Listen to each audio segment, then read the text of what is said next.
এই রাস্তা মধ্যে জায়গাতে বসে থাকস, রাস্তা কি তোর বাপের? কি রে তুই বাপ তুলে কথা কস?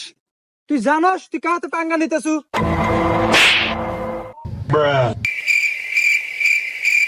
এ ভাই, আমি তো কিছু শুনতেছি না। শুনতেছো না মানে? তাহলে ডাক্তারের কাছে নিয়ে জানাবো। এই তাদের চিকিৎসার জন্য 1,000 টাকা দেন।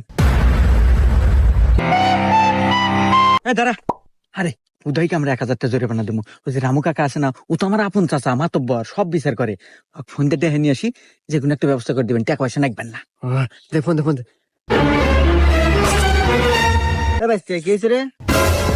আরে কাকা দেখেন না, আমার বন্ধু চোর মেরে কানে ধান দিনা গালাইছে, আর কানে শুনতেছে না। আর একটু বিচার দেন। ভাইস্তে ঝামেলা তো হয়ে গেছে, আর পোলাটা কানেও শুনতেছে না, চিকিৎসা করা লাগবো। তাহলে সোহেল, চিকিৎসার জন্য 1,000 টাকা দিয়ে দাও।